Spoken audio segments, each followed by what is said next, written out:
Hello friends, स्वागत है आपका अपने परिवार बीएस कोचिंग क्लासेस में। जैसा कि आपको पता है कि मैं डेली लाता रहता हूं आप लोगों के लिए कक्षा 10 गणित का चैप्टर।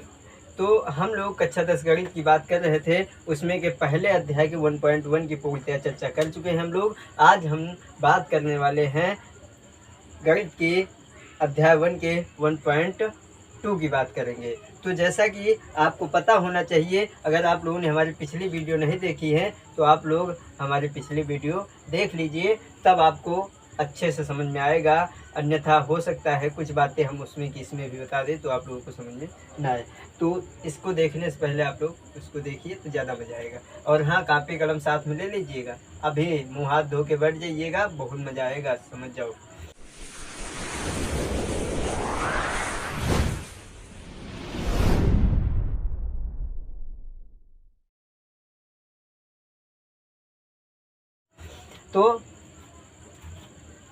तो हम लोगों ने पहले अध्याय यानी प्रश्नावली 1.1 में हम चर्चा किए थे। नंबर 1 जो हमारी प्रमेय है, यूक्लिड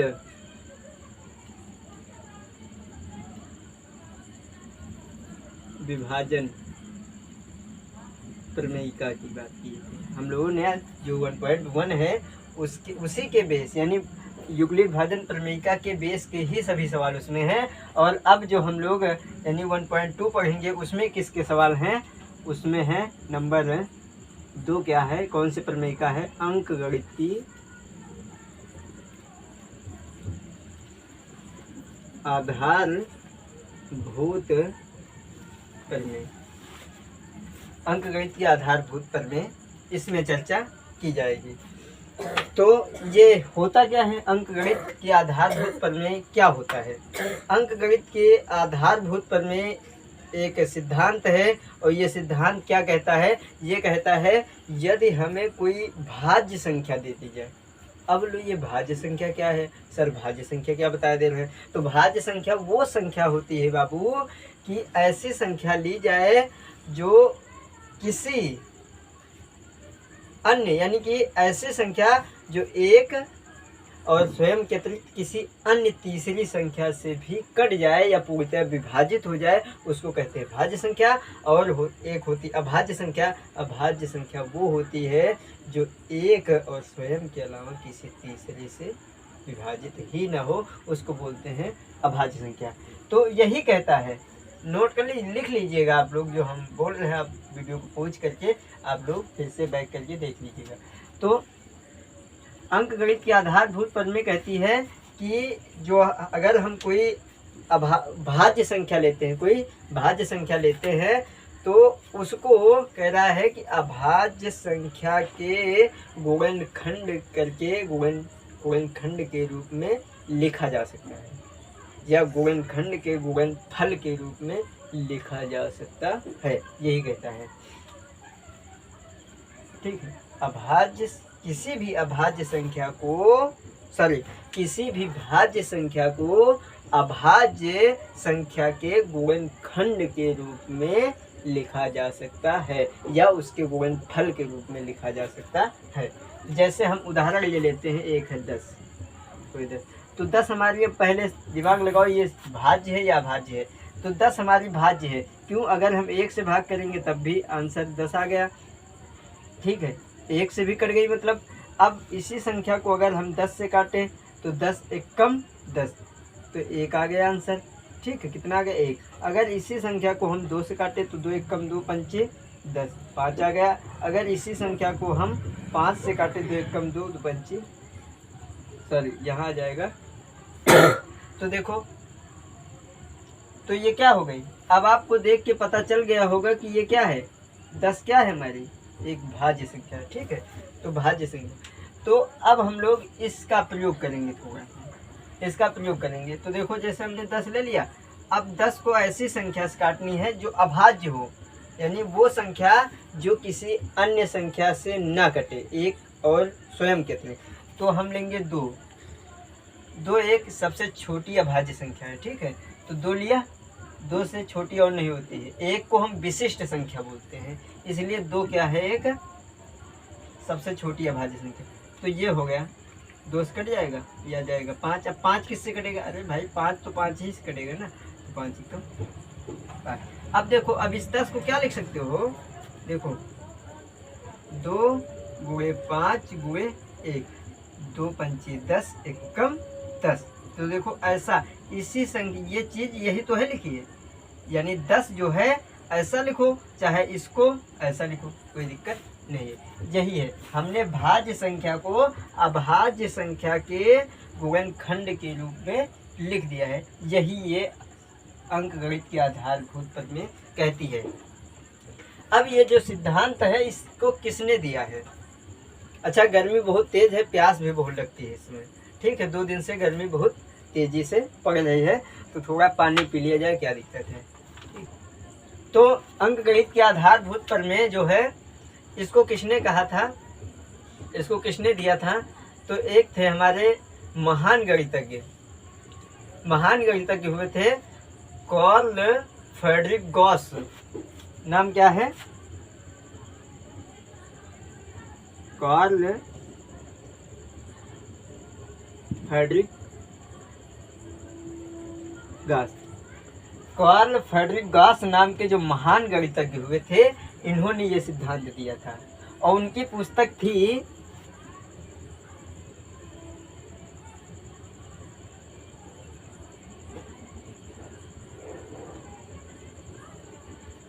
डिस्क्विशंस।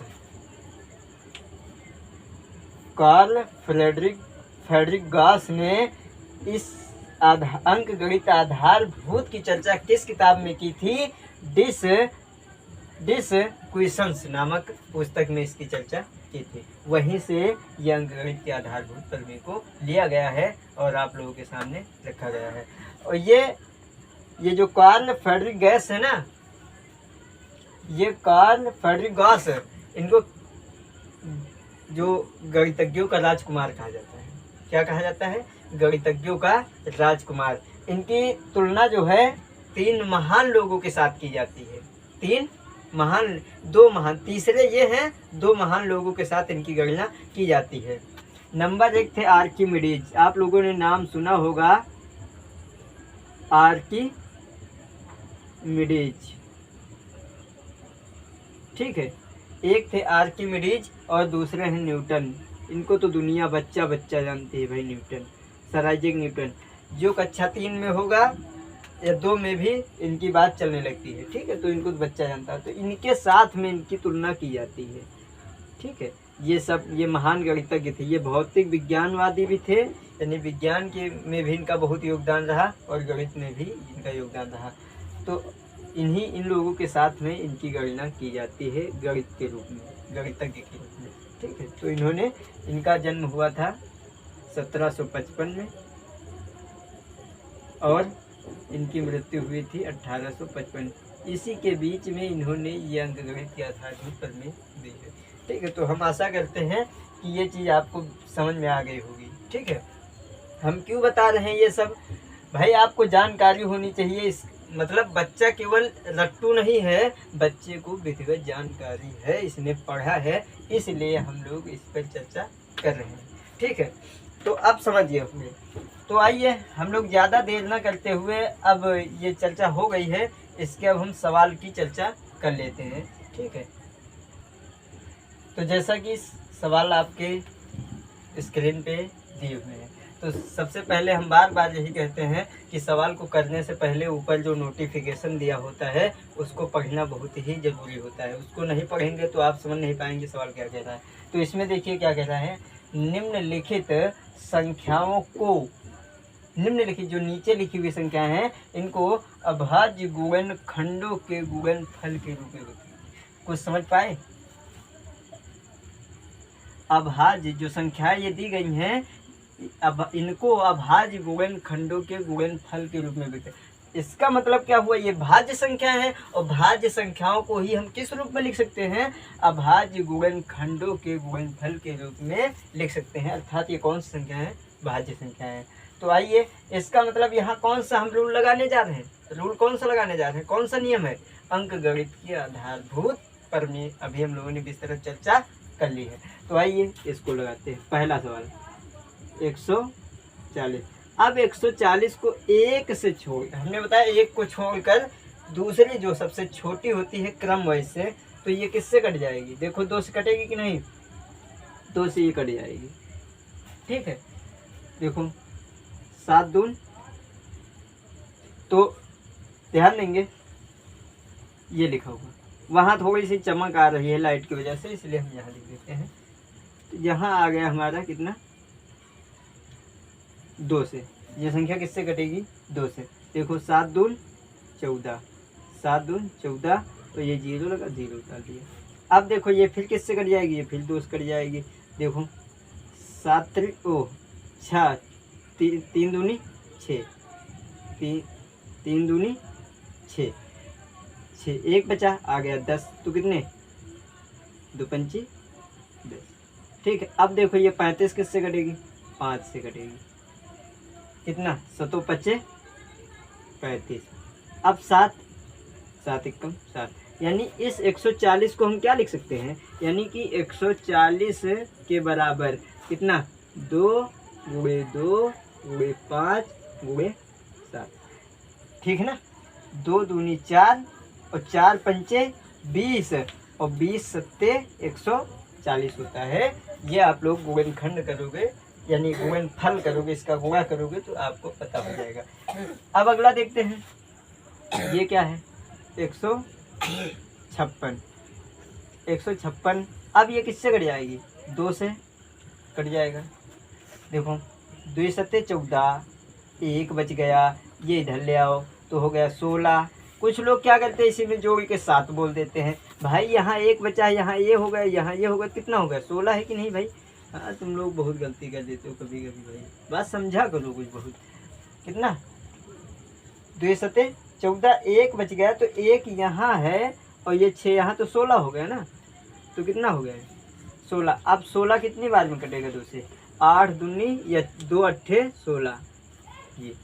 ठीक है, अब अगला देखो, ये किससे कट जाएगी? 2 से कट जाएगा। ठीक है, तो कितनी बार में कटेगा? 2 तिहाई 6, 2 तिहाई 6, 1 बच गया ना, 1 इसके साथ आ जाएगा, कितना हो जाएगा? 18, तो 2 नवा 18। अब देखो ये किससे कटेगी? ये कट जाएगी हमारा 3 से। 3 एकम 3 और 3 तरह की 9। अब 13 देखो किससे कटेगी? 13 स्वयं 13 से कटेगी। ठीक है, 13 एकम 13, भाई 13 एक अभाज्य संख्या है। तो अब देखो इस 156 को क्या लिख सकते थे? ठीक, 156 बराबर कितना? 2 गुणे 2 गुणे 3 गुणे 13। ये चीज़ यहाँ क्यों बता रहा है, इसका आगे आप लोगों को ज़्यादा दिक्कत न हो, इसलिए ये थोड़ा सा पहले ये बेसिक दे रहा है। आगे आने वाले सवालों में आप लोगों के लिए अगर यही जानकारी नहीं होगी तो आगे आने वाले सवाल लगाने में बड़ी दिक्कत होगी। तो आगे अब हम ये वाला लिखिए, कितना? तीसरा नंबर। तीसरा नंबर कितना है? 38 25। 38 25 हमने ले लिया। ठीक है, इसको आप लोग नीचे कर लीजिएगा। तो ये क्या हो जाएगा? कितना? ये कितने से कटेगा पता है? देखो ये कट जाएगी हमारा 3 से, 3 से हमारा कट जाएगी। हम बताएंगे कैसे हो जाता है, अगली वीडियो हमारी इसी टॉपिक पे होगी कि ये देख के केवल संख्याएं बता दोगे कि ये संख्या किससे कट जाएगी। तो ये हमारा 3 से कट जाएगी, तो देखेंगे कैसे। 3 एकम 3, अब यहाँ कितना बचा? 3 एकम 3, ये तो पूरा कट गया। 8 बचा, तो कितनी बार में? 3 दूनी 6, 3 दूनी 6, 2 बच गया ना, 2 अब इसके साथ आ जाएगा, तो कितना हो जाएगा? 21 हो जाएगा, तो सॉरी 22 हो जाएगा। तो 3 सत्ते 21, 1 यहाँ बच गया 15, तीनों बचे 15। अब देखो ये किससे कटेगा? ये फिर हमारा 3 से कट जाएगा। ठीक है, ये हमारा 3 से फिर कट जाएगा। 3 चौक 12, 3 चौक 12 और 3 दूनी 6, 3 दूनी 6। अब ये 1 आ गया यहाँ, तो कितना हो जाएगा भाई? 15 हो गया, तीनों बचे 15। अब देखो ये किससे कटेगी? ये हमारा कट जाएगी किससे? 5 से। 5 से हमारी कट जाएगी, तो कितना? कितना होगा 8 5 40। भाई ये 4 तो कटेगा नहीं, इसलिए दोनों को ले लेंगे। 8 5 40 और ये कितना भाई 2 बच गया, तो ये इसके बाद, तो 5 बचे 25। अब फिर ये किससे कटेगा 5 से कटेगा, तो कितना आ जाएगा 8 सॉरी 5 एक कम 5, 5 एक कम 5 बचेगा कितना 3 बचेगा, 3 इसके, तो आ जाएगा कितना 35। तो कितना हो जाएगा 7 पचे 35 या 5 सत्ते 35। अब देखो ये आ गया और ये 17 17 एक कम 17, यानी इसको लिखा जा सकता है 38 25 को क्या लिखा जा सकता है 3 गुणे 3 गुणे 5 गुणे 5 गुणे 17। आप लोग इसका गुणा करके देख लीजिएगा, इसी के बराबर आएगा। ठीक है, अगला हम लोग ये लेकर के चल रहे हैं। कौन सा सवाल है, चौथा नंबर सवाल है। ठीक है, अरे इसको क्यों नोट कर रहे हैं। अब देखो हम इसकी चर्चा कर लेते हैं। ठीक है, इसकी चर्चा कर लेते हैं। सवाल है चौथा नंबर, तो देखते हैं। ये पहली बात तो किससे कट जाएगी, ये देखते हैं ये 3 से कटेगी कि नहीं। तो 3 से इसको काट के देखते हैं। देखो 3 एक कम कितना 3 एक कम 3, यहाँ कितना बचा 2 बचेगा भाई। 3 एक कम 3, तो कितना बचा 2 बचा। अब हो गया ये 20। ठीक है, 20 हो गया। अब कितना होगा, अब ये 20 हो गया। मान लो ये 3 एक कम 3, अब यहाँ हो गया कितना 2 बच गया, 2 इसके साथ जुड़ेगा तो हो गया 20। अब कितनी बार में कटेगा 36 18, एक बार और करेंगे 21 हो जाएगा, इसलिए ज़्यादा हो गए। तो कितना 36 18 6। अब देखो यहाँ फिर 2 बच गया, 2 बच गया है, तो अब इसके साथ आ जाएगा। तो ये जो है ये 3 से नहीं कटेगा, ध्यान देंगे। ये किससे, ध्यान दो, यहाँ जाएगा फिर 36 18, अब 2 बच गया 25। अब 25 जो है हमारा 3 से नहीं कटेगा, तो क्या करेंगे इसको हम इससे इरेज कर देते हैं। तो हम सीधा किससे काटेंगे 5 से, 5 से काटेंगे। तो 5 एक कम 5, ये 00 उतार लिए, 5 एक कम 5। अब देखो ये किससे कटेगा, तो ये कटेगा हमारा सीधे सीधे किससे, इसको हम काटते हैं 7 से। किससे काटेंगे 7 से, 7 से काटेंगे तो कितना आएगा। देखो 7 एक कम कितना होगा भाई, 7 एक कम 7, सॉरी यहाँ लिखना है 1, 7 एक कम 7। अब यहाँ कितना हो गया 3 बचेगा, यहाँ 3 बचेगा तो इसके पास आ जाएगा। यहाँ 3 बचेगा तो इसके साथ आ जाएगा, तो कितना हो जाएगा 30। अब 7 का पहाड़ा कितनी बार पढ़ेंगे, 7 का पहाड़ा 30 से ज़्यादा ना हो, तो 7 चौक 28, 4 आ गया। अब 7 चौक 28, भाई यहाँ 30 था तो 28 निकल गया, 2 बचेगा। ये यहाँ 2 बचा, ये 1, तो कितना हो गया 21, 7 3 21, ये हो गया। ठीक है, अब देखो ये किससे कटेगा, ये हम काट के देखते हैं कितने से 13 से। देखो 13 से बहुत आसानी से कट जाएगा। 13 एक कम 13, 13 एक बार, 13 एक कम 13। अब 13 इसमें से घटा देंगे तो कितना 1 बचेगा। अब 1 बचेगा तो ये इसको मिला लेंगे, कितना हो जाएगा 13 हो जाएगा ना भाई। 13 एक कम 13, तो इसमें से 13 घटाएंगे तो कितना 1 बच जाएगा। 1 जो होगा यहाँ जुड़ेगा नहीं, इसके सामने ही तो लिखा रहेगा, तो हो गया कितना 13। अब 13 एक कम 13। अब ये 11 किससे कट जाएगा, 11 एक कम 11। तो इसको क्या लिख सकते हैं 5 गुणे 7 गुणे 13 गुणे 11, या इसको 11 से भी हम पहले काट सकते थे। ठीक है, क्योंकि हमारा क्रम से होना चाहिए, किससे 5 फिर 7 फिर 13 फिर 11। ठीक है, कोई दिक्कत नहीं है। तो वो 1, ठीक है। तो ये कितना आ गया, यानी 5005 को हम क्या लिख सकते हैं 5 गुणे 7 गुणे 13 गुणे 11 गुणे 1 लिखा जा सकता है, यानी इसके बराबर ये है। अब अगला हम लेंगे, ये कितना है 7429। आशा करते हैं कि आपको यहाँ दिख रहा होगा, अगर न दिख रहा हो चलिए एक सवाल हम वहाँ मिटा के इसको लिखते हैं। तो ये वाला सवाल हमने, ये देखो यहाँ नोट कर लिया। वहाँ आपको देखने में थोड़ी सी प्रॉब्लम हो रहेगी इसलिए। तो देखिए ये किससे कटेगा, ये सीधे हम लोग काटेंगे।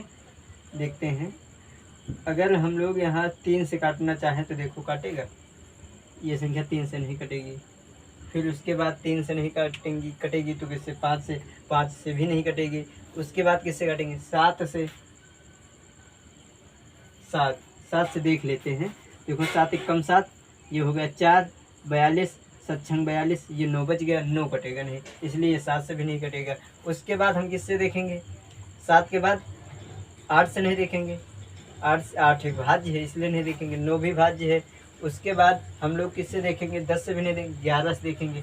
तो 11, अगर हम 11 से काटते हैं तो 11 छक्का 66, कितना हो जाएगा, 11 छक्का 66। अब 66 यहाँ से अगर हम घटाएंगे तो बाबू कितना हो जाएगा, ध्यान देंगे, 14 में से 6 8, ठीक है, 8 आ जाएगा, यहाँ 82, ठीक है। अब 11 का 82 करते हैं, 11 को 82, अब 82 को 11 से काटेंगे, कितना आएगा, तो 11 सत्ते 77 आ जाएगा, ठीक है। अब यहाँ देखो कितना आ जाएगा, 12 में से 7, 7 5 12, ठीक है, यहाँ आ जाएगा 9। अब ये 59 हमारी कटने वाला नहीं है, 59 कहाँ कट पाएगा भाई 11 से, तो इसलिए ये 11 से भी नहीं कटेगा। अगला हम 13 से चेक करेंगे, तो 13 से भी ये नहीं कटेगा, ठीक है, 13 से भी ये नहीं कटेगा।